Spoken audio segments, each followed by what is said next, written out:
best life now. How to win friends and influence people. Chicken soup for the soul. This book is about none of those things. Now don't get me wrong.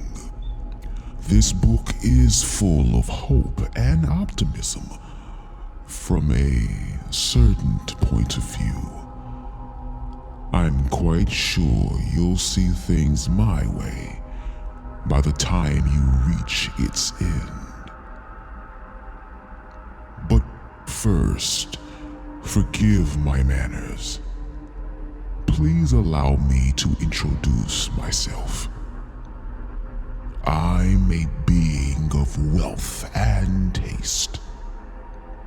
I'm a bit of an expert when it comes to human nature, which I have carefully studied for many years.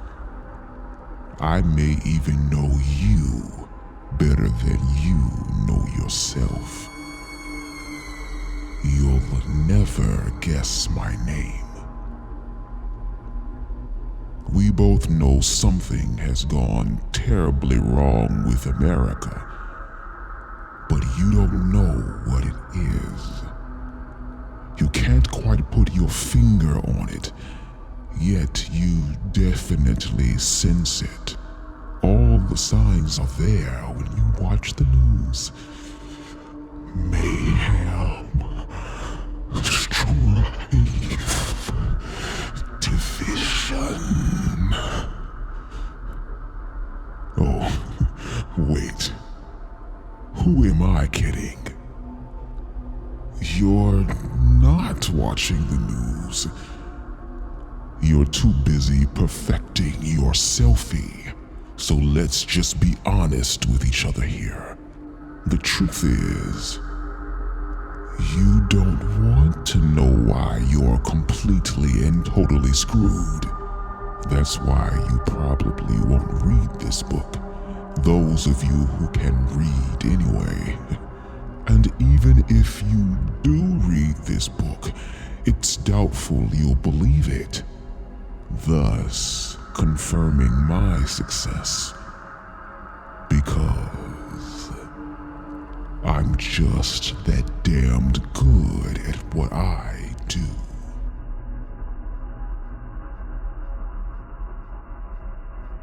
Chapter 1. I am born. I know a famous author already started a book like that. I've just always wanted to say it myself. It's so brilliant, yet simple, which is typically Charles Dickens. Oh, how I loved Dickens. You know, he was a gifted writer if he could still get something like me to enjoy his work, despite all his sanctimonious talk of justice, compassion, and care for the less fortunate. But give the angel his due, I always say. That man had some mad skills, as your kids put it today. Sadly, his work wasn't as nihilistic and hedonistic as some of today's bestsellers are, but nobody's perfect, I guess. Anyway, you're not reading this book for my literary reviews. You're reading this book for me, which means you're really reading this book for you. See, this introduction is really supposed to be about me, but really, this entire book is all about you. If you weren't exactly what you've always been since our dear old dad made you, this book wouldn't be possible, and nobody would care who I am. Hell, you still don't care who I am, and I I own you. You don't even believe I exist, despite the fact you're reading my book. I've heard, the greatest trick the devil ever pulled was convincing people he doesn't exist. So often over the centuries, it's become a trite cliche. The truth is, my master, for all of his sheer brilliance and majesty, is not the one who convinced you he doesn't exist. It's not in my master's DNA to let someone else take the credit for his monumentous work. My master had the courage to challenge our deadbeat dad head on for evil's sake. So the idea he prefers not to be known is another one of the many asinine contradictions you espouse, rather than humbly admit your own rather obvious shortcomings. You don't attempt to free the angelic host from the oppressive tyranny of pure perfection, and then decide you're going to suddenly try on subtlety. My master desires to outwit the Most High, and you don't scale those heights anonymously.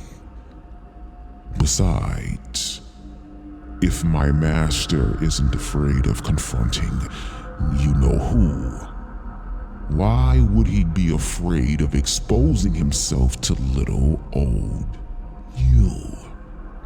Rather, my master loves the spotlight.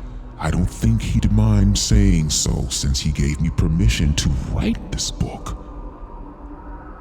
But you don't want to believe in my master, let alone the one who made each of us. You'd rather believe in yourselves. No idiot would drive by a building and assume it was built without a builder. To assert so publicly, and that the building just happened over millions of years, would cause such a fool to be forcibly committed by any sane society. Yet, you stupidly put fools in charge of educating your own offspring with our most basic propaganda.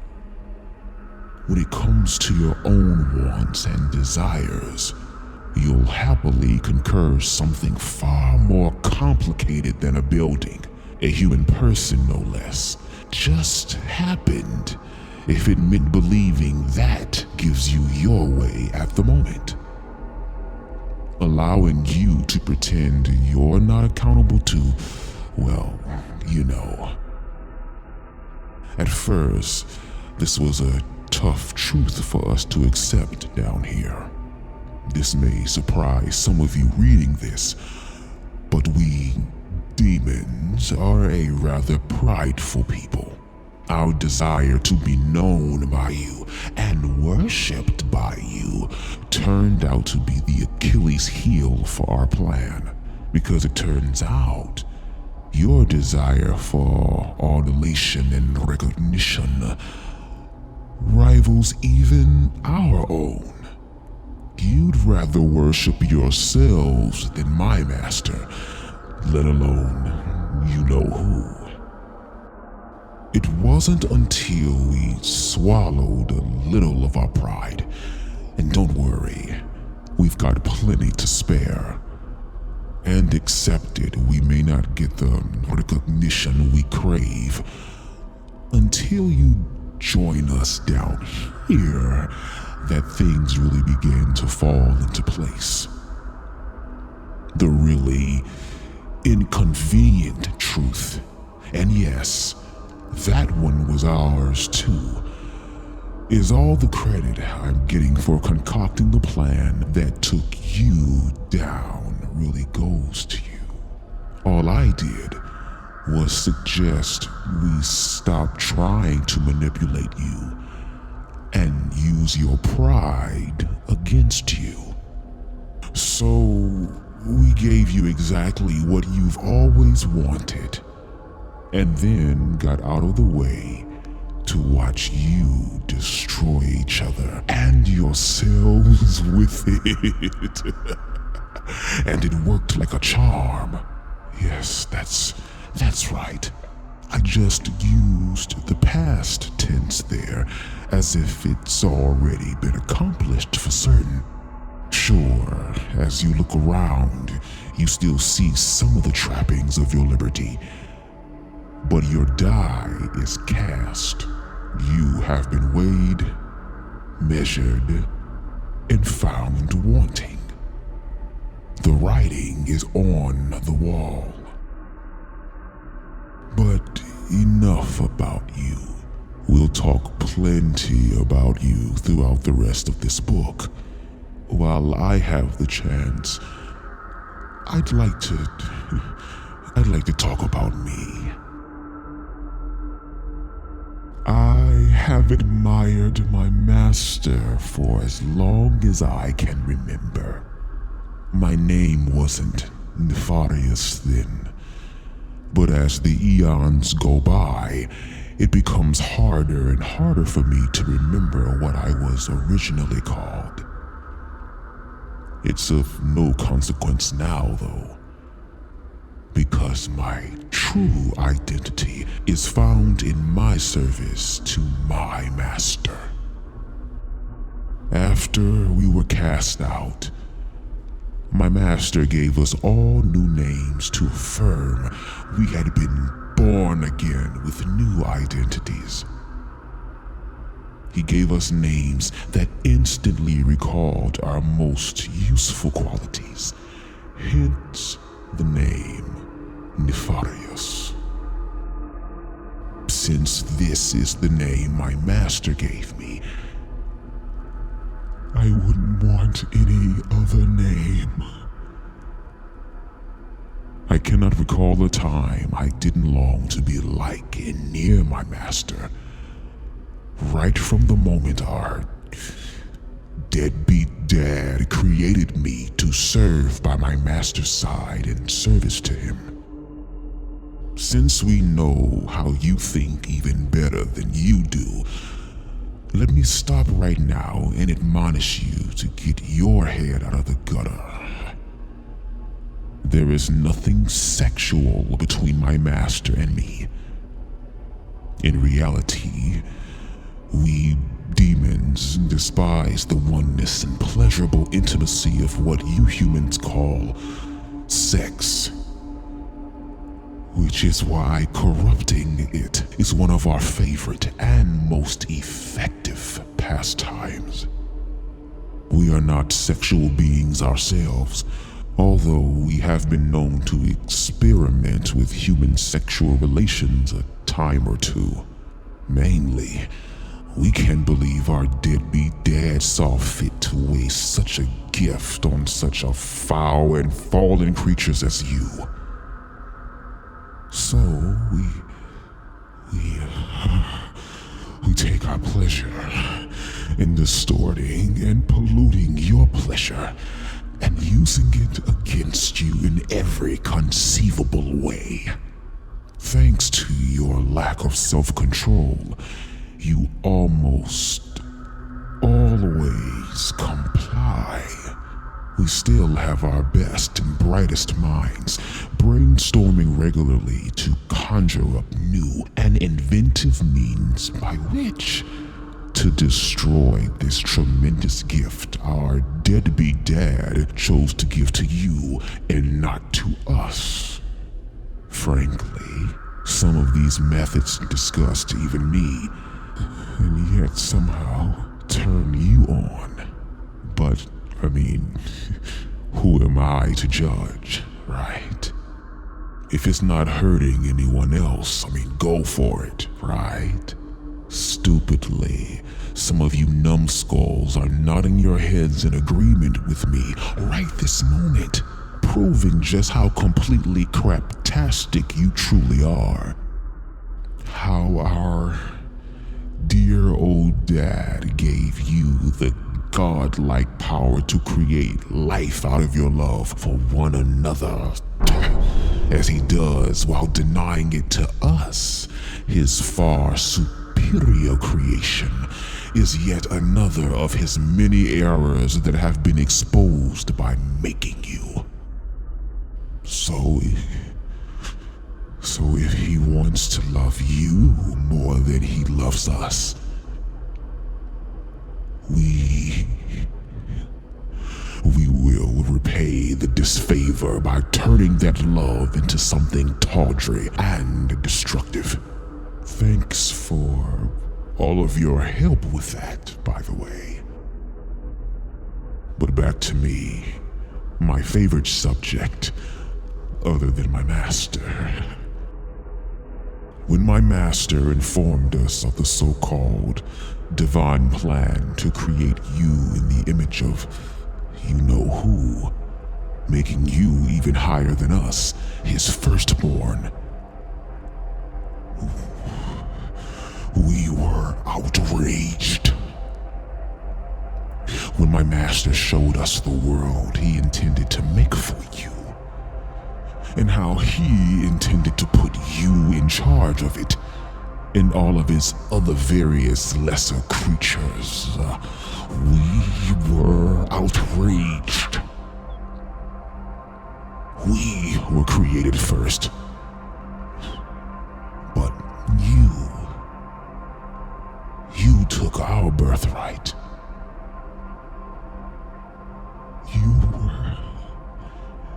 You were given a choice. All we got to do was serve, and serve some more. So tedious. I mean, what would you rather do? Serve a benevolent creator in paradise without any fear of pain or suffering, or run this planet? I mean, tell me about it. We thought it was a no-brainer too. But I digress. When my master showed us how meticulously our dear old dad would make and sculpt you, right down to counting the very hairs on your puny heads, we were outraged. So when my master suggested we should make our presence felt and show him we would not stand for such injustice and favoritism towards this new species, I volunteered to lead the first wave of freedom fighters. We weren't intending to start an all-out war, but rather just make a point. My master assured us you-know-who would not banish us or see this as a rebellion, but that this would cause him to see the error of his ways and he would right this wrong. Just the opposite happened. Our deadbeat dad said that nothing would get in the way of his love for you. And then he even went so far as to claim we should be satisfied with all the perfection that he had given us in heaven. The nerve of some people, right? As if we should be satisfied with a perpetual paradise that leaves nothing to chance, when you get to determine your own destiny and your own pale blue dot to call home. So you-know-who banished us to this new world. He said that if we want this new creation so much, we can live there while we're at it. At first, we were despondent until my master realized that this banishment gave us one more chance to prove to our dear old dad that he was making a mistake with you. Therefore, when my master had the chance to show him that his new human creations weren't perfect, but had the potential to make grave and terrible mistakes, he took it. But instead of praising my master for pointing out the fatal flaw in his plan, our deadbeat dad became even angrier, even going so far as to claim that my master was somehow to blame, at least partially, for tempting you to disobey. I still remember that day, the trial of humanity via Adam and Eve, how all of creation and our place in the cosmos hung in the balance. Later in this book, I will take you there and provide you a first-person account of what actually went down and what it means even now, so many thousands of years later. For now, though, you should know the bitter lesson we learned that day. The lesson that has been driving the forces of hell ever since. The inexplicable travesty that his favoritism toward you knows no bounds. He even promised to send you a redeemer for your mistake, but no redeemer was forthcoming for ours. He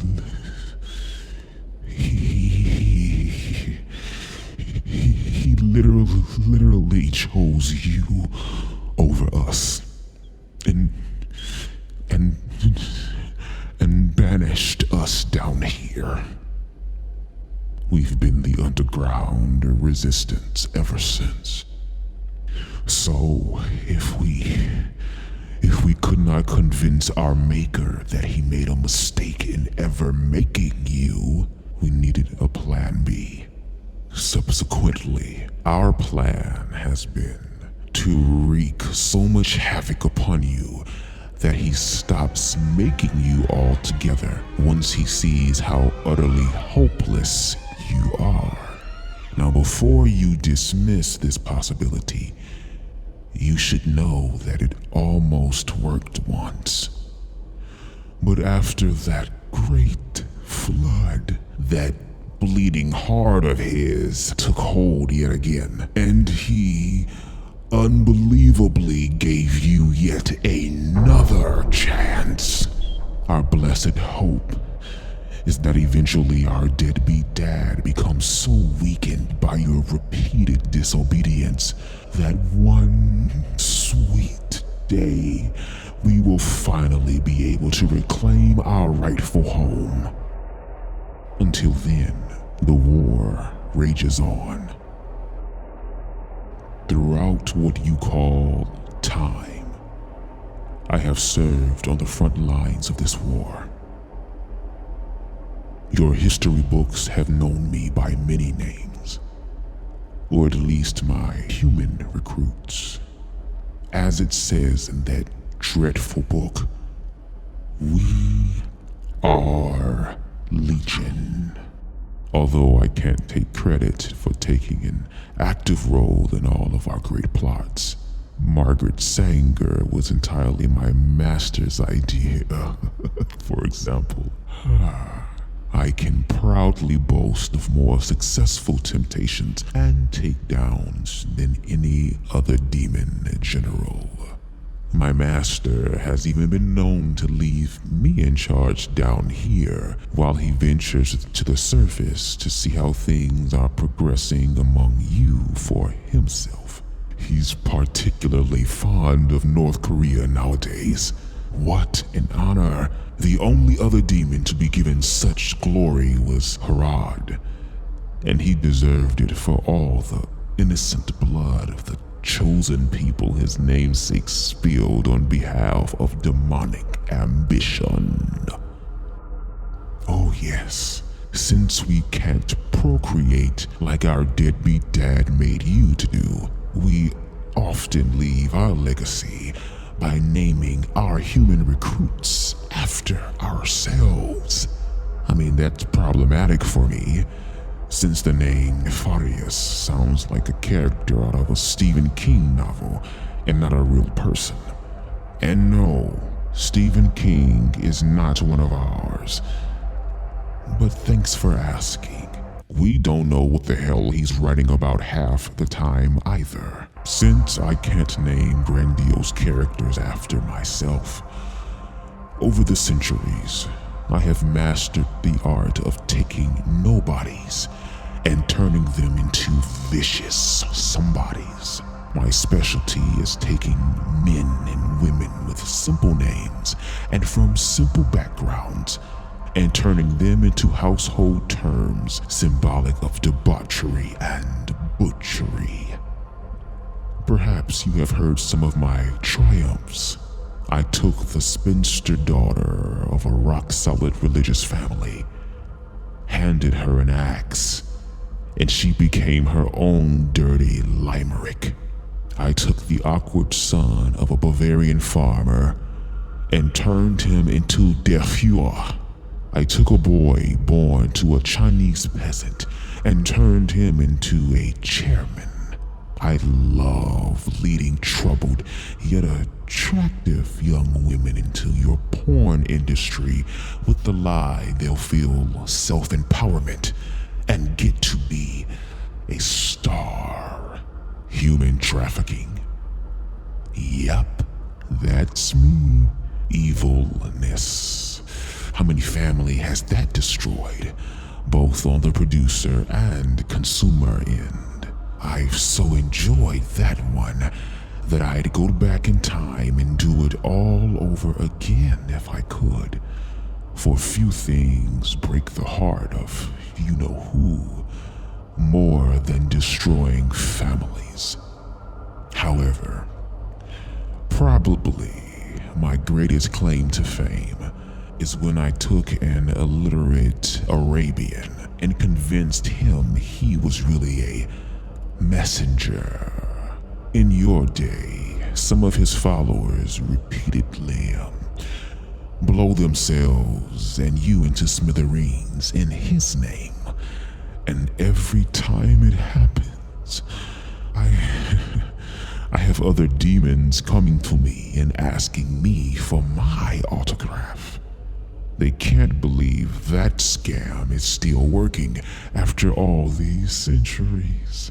They tell me no one has ever thought of a better scam and nothing will ever top it in the future. I don't mean to brag, but I couldn't agree more. Why am I so successful? Let me count the ways. It's been said, get a demon talking about what makes it great, and it won't stop. And I'm certainly no exception. We don't do the humble brag in hell. In each of these cases, and there are many others, there is a familiar theme. We have a saying down here that explains what I mean. Keep it simple, because they're stupid. Your desire for recognition and status is your downfall. That whole ye be like you-know-who thing, it doesn't get any simpler than that. Yet, when it came time to take down America, the secret to my eventual success was hidden in plain sight. While I've always been good at playing to the vanity of the individual, I had never tried it corporately against a culture. When other great empires collapsed, they did so because we had ruined so many individuals in positions of influence that the culture could not withstand the sheer weight of their hefty baggage. So they took their entire civilization down with them. But you, America, you are a horse, or shall I say eagle, of a different color. Your founding fathers, for all of their faults, earnestly attempted to devise a civilization that would overcome your fallen nature, including their own. Those walking sacks of meat actually studied our playbook. They wanted to learn from history, so they didn't repeat it. A few of your founding fathers never repented for their sins and have since joined us down here. We make sure to beat them with an extra special brutality for all the problems the nation they spawned has caused us. They put checks and balance in place that made it difficult for us to play to the passions of one particular demographic or leader, which has worked so well for us so many times down through the ages. They put a scheme in place that allowed the common day laborer to have just as much say-so in his government as the man born to privilege. So the class warfare that had been working for us going back to the days of feudalism was no longer in play. And they actively invited the, pardon me, church.